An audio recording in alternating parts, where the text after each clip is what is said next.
ওমর রাদিয়াল্লাহু তাআলা তিনি বলছেন, মদিনায় যখন কিছু বন্দীদেরকে বন্দী করে নিয়ে আসা হলো, ওই বন্দীদের মধ্যে তাদেরকে রাসূলুল্লাহ সাল্লাল্লাহু আলাইহি ইসলামের কাছে পেশ করা হয়েছে, বন্দীগুলো রাখা হয়েছে। তাদের মধ্যে একজন মহিলা এমন ছিল, যেই মহিলা ছোট বাচ্চা খুঁজতে লাগলো। যখনই একটা সাবিয়ান, একটা ছোট বাচ্চা, কোলের বাচ্চা পেয়ে গেছে, আমসাকাতহা, সেই বাচ্চাটাকে ধরেছে, আলসাকাত ফি বাতনিহা, তার বুকের সাথে জড়িয়ে ধরেছে, ওয়ারদাআতহা, তখন সেই বাচ্চাটাকে তিনি তার দুধ পান করাতে লাগলো। একটা মহিলা অন্য একটা কোলের বাচ্চা, অন্যের বাচ্চা পেয়ে নিজের দুধ পান করাতে লাগলো। এটা কি দয়া নাকি দয়া নয়? এটা মায়ের দয়া।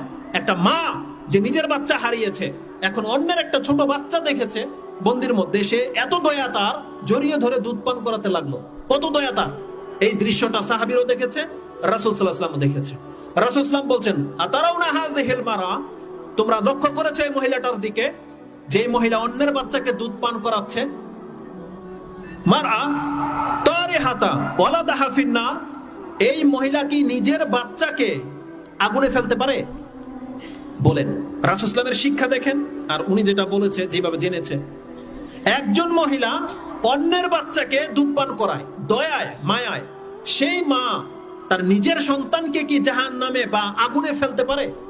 তারিহাতান ফিন্নার। সাহাবীদের জবাবটা কি জানেন? আপনারা তো এইভাবে জবাবটা দিতে পারেননি।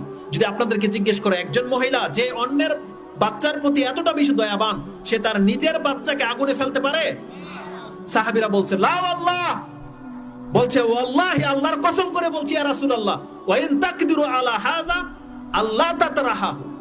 একটা মহিলা যদি সক্ষম হয়, বাদশা হয়, রাজা হয়, যে সে যদি চায় তার বাচ্চাকে আগুনে ফেলে দেবে, তার কোনো বিচার নাই, এতটা সক্ষম যদি হয়, তারপরও সে নিজের বাচ্চাকে কোনোদিন আগুনে ফেলবে না। ফেলবে? এটা ছিল সাহাবীদের দৃষ্টিভঙ্গি। যখন এইভাবে বলেছে, রাসূল সাল্লাল্লাহু আলাইহি ওয়াসাল্লাম বলছেন, আল্লাহু আরহামু বিইবাদিহি মিন হাযিহি বিওয়ালাদিহা। একটা মা তার সন্তানের প্রতি যত বেশি দয়াবান, আল্লাহ তার বান্দার প্রতি এর চেয়ে শত কোটি বেশি দয়াবান। একটা মা যেমন একটা বাচ্চাকে পারে না জাহান্নামে ফেলতে, কোন আল্লাহ সুবহানাহু ওয়া তাআলার বান্দা যারা, আল্লাহ কোনদিন তার বান্দাকে জাহান্নামের আগুনে ফেলবে না। আল্লাহু আরহামু বিইবাদিহি, আরহামু বলা হয়েছে, আল্লাহ তার বান্দার প্রতি মায়ের চাইতে বেশি দয়াবান।